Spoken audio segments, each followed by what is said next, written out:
Hello viewers, welcome. आज हम हबको के ऑफिस में हैं और हबको के सीईओ कामरान कमाल साहब से बात करेंगे। कामरान साहब, thank you for inviting us and giving us the time.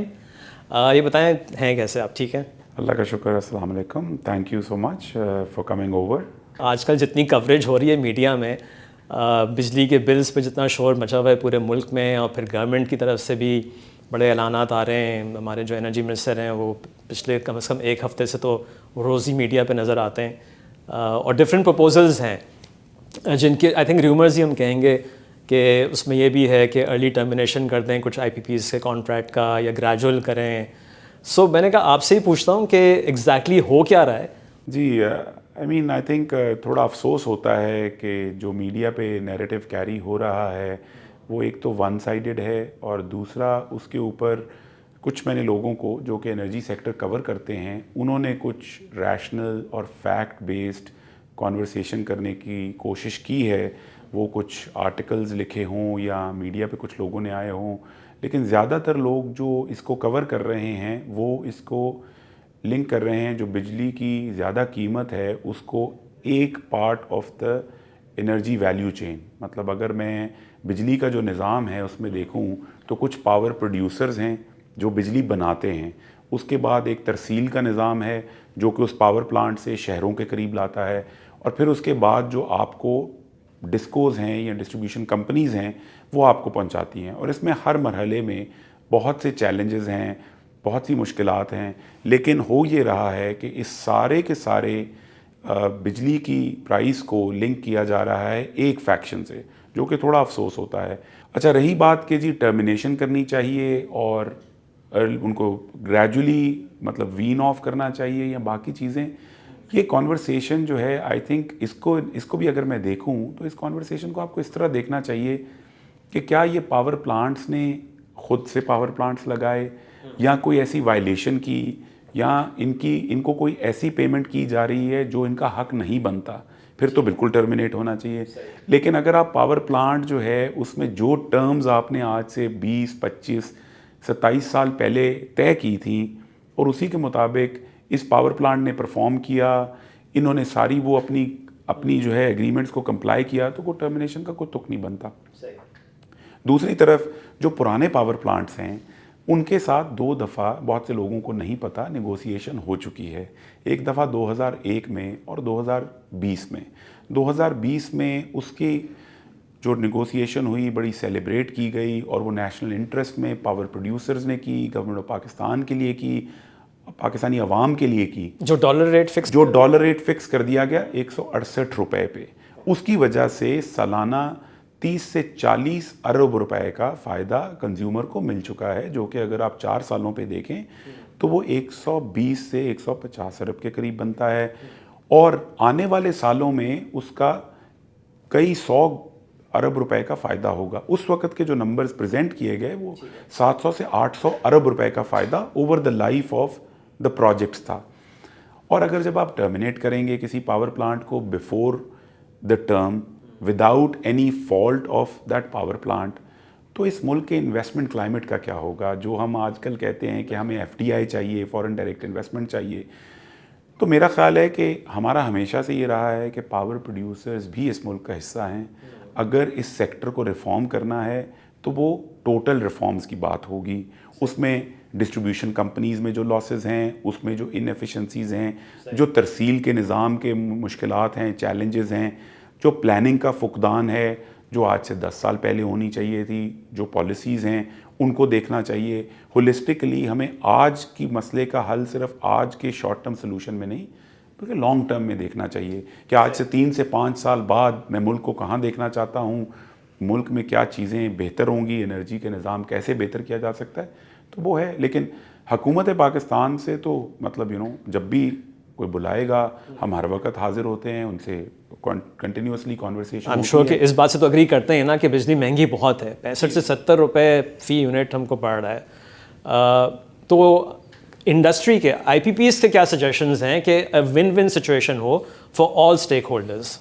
मेरा ख्याल है कि जो चीज़ आप जिस तरह कह रहे हैं कि 65 से 70 रुपए, पहली बात तो हमें ये देखना है कि हम यहाँ पहुँचे कैसे। मेरा ख्याल है उस चीज़ को भी समझने की ज़रूरत है। आपने एक्चुअली एक अपने पिछले जवाब में आपने प्लानिंग का फुकदान का जी, सवाल किया था, तो इसमें प्लानिंग का फुकदान किसकी साइड से है? आपको और मुझे याद होगा कि 2006 से जो लोड शेडिंग स्टार्ट हुई तो वो 2024-15 तक एक इतनी ज़्यादा लोड शेडिंग हो गई कि कहा जाता था कि 8 से 10 घंटे की लोड शेडिंग से हमारे मुल्क को 1 से 2% जीडीपी का नुकसान हो रहा है सालाना। तो हमने 2013 में एक पॉलिसी बनाई, 2013, 14, 15 में पॉलिसी के तहत कुछ लोगों को इनवाइट किया और उस वक़्त चीन से ज़्यादातर इन्वेस्टमेंट आई, लेकिन बाकी सीपेक के अंडर आई और भी इन्वेस्टमेंट आई, जिसमें हमने आरएलएनजी के प्लांट्स लगाए, कुछ ग्रांट गवर्नमेंट ने यूज़ की, कतर के साथ आरएलएनजी का मंसूबा हमने मतलब पाए तकमील तक पहुंचाया, जो कि आरएलएनजी इंपोर्ट हुई और उसको पावर सेक्टर को दिया गया, इंडस्ट्रियल सेक्टर को दिया गया। उस वक़्त भी जब हमने देखा तो हम कहते थे कि पाकिस्तान 6% की शरह जीडीपी ग्रोथ के साथ वो ग्रो करेगा, तो उसके साथ आपको मतलब इतनी ज़्यादा बिजली चाहिए होगी। तो ये उस वक्त हमने 10 से 15,000 मेगावाट के मंसूबे लगाए। आज जब हमारा ग्रोथ रेट वो नहीं है तो कसूरवार वो इन्वेस्टर है जिसने गवर्नमेंट ऑफ पाकिस्तान की रिक्वायरमेंट पे, इनविटेशन पे और एक टर्म्स जो उन्होंने ऑफर की उसकी बेसिस पे और उनके प्रोजेक्शंस पे, या कसूरवार या हमने कहीं फॉल्टर किया प्लानिंग के पॉइंट ऑफ व्यू से, या हमारे हालात बदल गए कुछ ग्लोबल हालात की वजह से, कुछ मुश्किलात की वजह से, ये कहना मुश्किल है। जो हमने बाकी स्टेप्स लेने थे इन तीनों पॉलिसीज़ के दरमियान जो चीज़ नहीं हुई वो नहीं हुआ। तो सेक्टर का रिफॉर्म, जब हबको आया उस वक्त भी पूरे सेक्टर के रिफॉर्म की बात होती थी। आज 2024 में भी हम डिस्ट्रीब्यूशन कंपनीज गवर्नमेंट के कंट्रोल में हैं, ट्रांसमिशन कंपनीज गवर्नमेंट के कंट्रोल में हैं, significant portion of generation capacity government के कंट्रोल में है। तो क्या रिफॉर्म सिर्फ और सिर्फ उस एक सेगमेंट ऑफ द सेक्टर में करनी है, या जामे तौर पे from the generation till the last electron जो डिलीवर होता है कंज्यूमर को वहाँ करनी है? फिर हमने बहुत सी सब्सिडीज़ दी, क्या उन सब्सिडीज़ का नतीजा क्या निकला? क्या हमारे मुल्क में कंजम्पशन बढ़ी, हमारे मुल्क में एक्सपोर्ट्स बढ़ी? लेकिन अगर आप मुझे ये कहें कि मुझे सब्सिडाइज बिजली दें तो ही एक्सपोर्ट बढ़ेगी, तो हमें ये भी सोचना है कि क्या एनर्जी वो सपोर्ट है जो हमारी एक्सपोर्ट्स बढ़ा रही है, या ओवरऑल वो इंडस्ट्री भी कंपेटिटिव एज गेन करती जा रही है? तो मेरा ख्याल है पूरे के पूरे रिफॉर्म के बारे में अगर हम फोकस करें तो कोई बाईद नहीं है कि हम एक ऐसे सोल्यूशन पे पहुंचें जो शायद शॉर्ट टर्म में तो डिलीवर ना करे, लेकिन मीडियम टू लॉन्ग टर्म में इस मुल्क ने इंशाल्लाह ताला तरक्की की राह पे गामजन रहना है और वो हम अचीव कर सकें। क्योंकि 94 से तो ये सफ़र स्टॉप एंड स्टार्ट से मैंने जैसे आपको बताया चलता रहा है, लेकिन मेरा नहीं ख्याल कि हम इस तरह चल सकते हैं। अब इस वक्त IPPs के पास कुछ है कि वो ऑफ़र कर सकें कि अवाम के लिए, पाकिस्तान के अवाम के लिए, कि जो इतना अभी बिल ज़्यादा आ रहे हैं, क्योंकि अभी सारा फोकस जो है ना वो बिल्स पे। देखिए, हम थर से बिजली प्रोड्यूस करते हैं जिसकी वेरिएबल कॉस्ट 4 रुपये पर यूनिट से कम है, ठीक है। और कुछ ऐसे प्लांट्स भी साउथ में हैं जो 15 रुपये से कम में बिजली बना सकते हैं, लेकिन हम उनकी तरसील नहीं कर सकते to the centre of the country जहाँ पे डिमांड ज़्यादा है। उसकी बजाय हम ऐसे प्लांट चलाते हैं जिनकी यूनिट पर यूनिट कॉस्ट 20 रुपये से ज़्यादा है, कुछ की तो 35 रुपये भी है।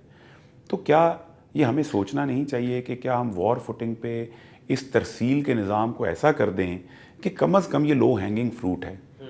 दूसरे नंबर पे हमने कुछ इक़दामात की बात पहले भी की, आज भी की, उसको सोच समझ के देखने की ज़रूरत है कि जो हम थेफ्ट है जो डिस्ट्रीब्यूशन कंपनीज़ में है, उसमें तो आप ये कह रहे हैं कि अगर आप गुड कॉर्पोरेट सिटीज़न हैं, आप पूरा बिजली का बिल देते हैं, तो जो बंदा बिजली का बिल नहीं देता और उसको एक रिकवरी मैकेनिज़्म से आपसे रिकवर किया जाता है, तो क्या ये फेयर है? अगर उसका बोझ बढ़ गया है तो मैं आपको ये बता सकता हूँ कि एवरेज कॉस्ट जो कि नेपरा ने प्रोजेक्ट की 2015 में 8.7 सेंट्स थी। तो मैं आज के डॉलर के एक्सचेंज रेट पे बात कर लेता हूँ ताकि लोगों के लिए कोई कन्फ्यूजन ना हो। तो अगर मेरा जो फर्नेस ऑयल का मिक्स जिस तरह मैं प्रोड्यूस करता था 2015 में बिजली, वो 8.7 सेंट्स बनते हैं, कुछ करीब करीब 25 से 26 रुपये। ठीक है। आज उसी की average cost on the entire year basis 8.3, वो बनते हैं 24 रुपये। अब सवाल तो ये है कि मैंने आपको बताया कि अगर मैं पुराने सारे प्लांट ख़त्म भी कर दूं, क्योंकि लोन्स होते हैं 10 सालों के, तो 1-1.5 रुपये का फ़र्क पड़ेगा, तो वो 23 रुपये हो जाएगा।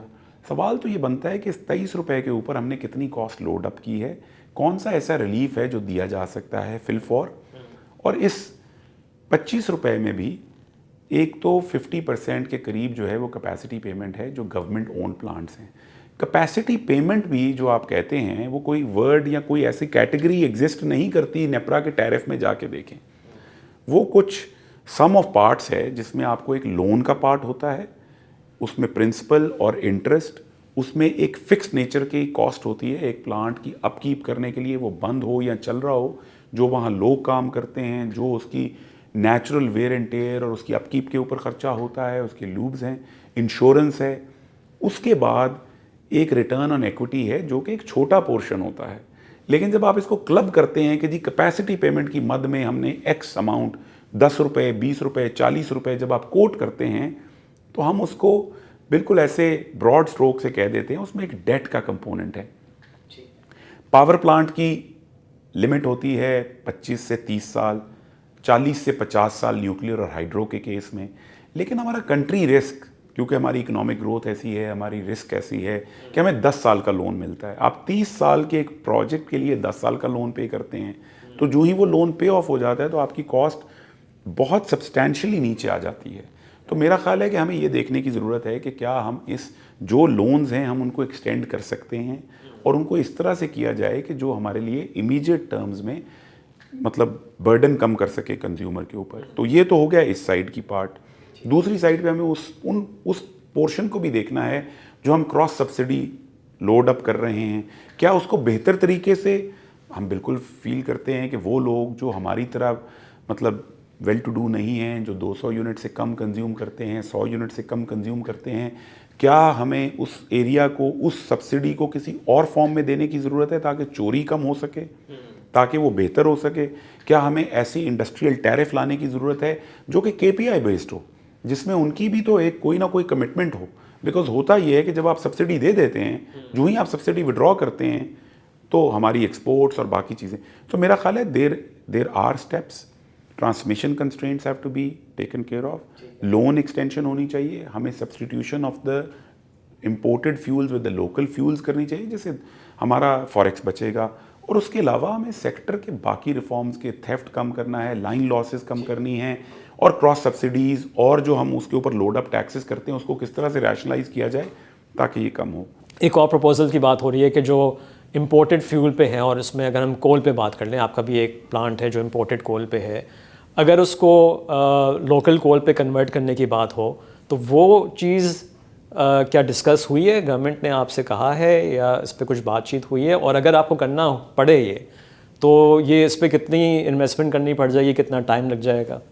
देखिए उसके ऊपर तो शायद गवर्नमेंट ऑफ चाइना से बात की है, क्योंकि उनके अभी लोन्स हैं तो उनके कुछ सवाल हैं कि जी वो माइन से कोयला कब अवेलेबल होगा। इस प्रोसेस को जो मैंने सुना है उसको गवर्नमेंट ने एक स्टडी करवाई थी इंडिपेंडेंट इंजीनियर से, उनका ख्याल था कि ये 2 साल तक कन्वर्जन हो सकती है। तो क्या मेरे पास इन सब इम्पोर्टेड कोल के प्रोजेक्ट्स को कन्वर्ट करने के बाद जो कोयले की रिक्वायरमेंट है वो पूरी करने के लिए कैपेबिलिटी है? तो जवाब होगा कि शायद मुश्किल है। ठीक है, एक बात ये है। दूसरी बात ये है कि क्या ये कोयले के प्लांट कन्वर्ट करने के बाद क्या इससे खातिर खा फ़ायदा होगा? बिल्कुल होगा, लेकिन इसके लिए एक इन्वेस्टमेंट चाहिए। क्या मेरी वो इन्वेस्टमेंट अगेन हमारे मुल्क में वो इन्वेस्टमेंट लोकली अवेलेबल होगी? ये सवाल तो बैंक्स या बाकी इदारे बता सकते हैं। क्या चाइना वो फाइनेंसिंग अवेलेबल करेगा? क्या वो बॉयलर्स और उसकी वजह से कोई अगर चेंजेस हैं तो क्या उसका स्कोप क्या होगा? ये एक लंबी स्टडी है।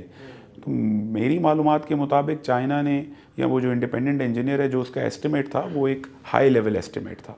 तो ये कंपनीज स्पेसिफिकली, वो साहिवाल का प्लांट हो, पोर्ट कासिम का हो या चाइना हब का हो, वो देखेंगे और उसके ऊपर फिर एक डेलिब्रेशन होगी, एक एक्सपर्ट ओपिनियन आएगा, एक चाइनीज़ इंडिपेंडेंट इंजीनियर, क्योंकि इसके डिज़ाइनर चाइनीज़ थे, वो उसके ऊपर एक डेलिब्रेशन करके एक ओपिनियन देंगे कि इसमें इतनी कॉस्ट शामिल है, इतनी टाइमलाइन शामिल है, और उसके बाद पैसे कहाँ से आएंगे।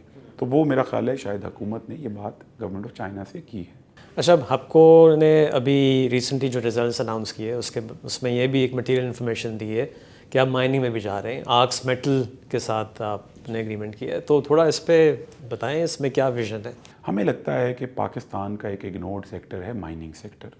हमने उसका प्रॉमिस पिछले 20, 25, 30 साल से देखा, सुना, और वो भी उसकी भी कहानी, उसकी भी दास्तान मुख्तलिफ नहीं है जो हमारे हाइड्रो पावर प्लांट से हो या थर के किस्सों से हो कि 10-15 साल लगे। तो हमने उस सेक्टर को बड़ी देर से वॉच कर रहे थे, तो हमें एक ऐसी अपॉर्चुनिटी नज़र आई, एक ऐसा ग्रुप ऑफ प्रोफेशनल्स था जो कि इन्वेस्टमेंट की नीड में था। हमें लगा कि वो लोग, उनमें वो पैशन है, उनमें वो ड्राइव है जो कि कुछ करना चाहते हैं। तो हमने उनको उस कंपनी में, आर्क मेटल में, वो कॉपर माइन पे फोकस कर रहे हैं एक छोटे एरिया के अंदर।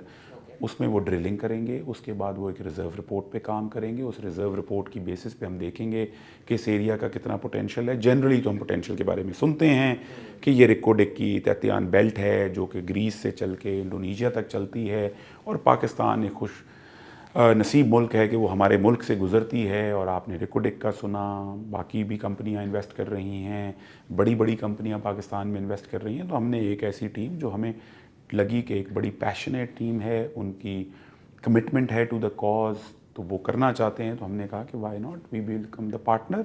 और इंशाल्लाह ताला हमारी विज़न ये है कि अगर हमें ये सक्सेसफुल हो गया तो ये एक स्टेपिंग स्टोन की बेसिस पे होगा, फिर हम इसमें बड़ी इन्वेस्टमेंट भी करेंगे जैसे हमने बाकी सेक्टर्स में की। और मेरा ख्याल है copper is the future oil of the world as well, because जो भी इलेक्ट्रिफिकेशन हो रही है, ईवी है, चिप डिज़ाइन है, बैटरी डिज़ाइन है, उसमें कॉपर और प्रेशियस मेटल्स और रेयर अर्थ मेटल्स जो हैं वो फ्यूचर हैं। क्योंकि इकॉनमी जो है वो सोफिस्टिकेट होती जा रही है दुनिया भर की। पाकिस्तान भी उसको अडॉप्ट करता है। आपके फ़ोन में इतने रेयर अर्थ मेटल्स हैं, इतना कॉपर का इस्तेमाल आपकी ज़िंदगी में है जो शायद आज से 10-15 साल पहले नहीं था। वो शायद सिर्फ पंखे की सूरत में था, लेकिन आज लैपटॉप, फ़ोन, जितनी डिजिटल टेक्नोलॉजी जो हम रिकॉर्डिंग कर रहे हैं इसके ऊपर, जो सिस्टम ट्रांसमिशन का यूज़ हो रहा है, इसमें कितना इस्तेमाल है। तो इंशाल्लाह ताला अगर हम इसमें अपना हिस्सा डाल सकें तो वाई नॉट। तो अभी आर्क्स मेटल के पास आप ऑलरेडी लाइसेंस है और वो काम कर रहे हैं, और आप उनके साथ सिर्फ कॉपर पे फोकस है जी। कौन से एरिया में ये बलूचिस्तान की उसी बेल्ट में है, मतलब चागी दलबंदीन के एरिया में है। एक एक्सप्लोरेशन है, वहाँ पे उनको ड्रिलिंग करनी है, उन रिज़ल्ट्स को कॉर्बोरेट करना है, कंफर्म करना है कि जो एक एस्टिमेट है। सो ये एक मतलब जिस तरह कहते हैं एस्टिमेटेड से प्रोबेबल, प्रोबेबल से पॉसिबल, तो हम एस्टिमेटेड से प्रोबेबल की फ़ेज़ तक जाने के लिए कुछ ड्रिल होल्स करेंगे, उनको एनालाइज करेंगे। जो डेटा पहले से एग्जिस्ट करता है उसका एक मॉडल बनेगा, उसको एक रिज़र्व रिपोर्ट कहते हैं, जिससे पता चलेगा कि इस पूरे ब्लॉक में वो सबसे बेहतरीन एरिया कौन सा है जहाँ पे आपको अगर माइन ओपन अप करनी है तो वो करनी चाहिए। Sir thank you very much Kamal साहब। On that note we will end the interview. बहुत शुक्रिया, आपने टाइम दिया। मैं थैंक यू।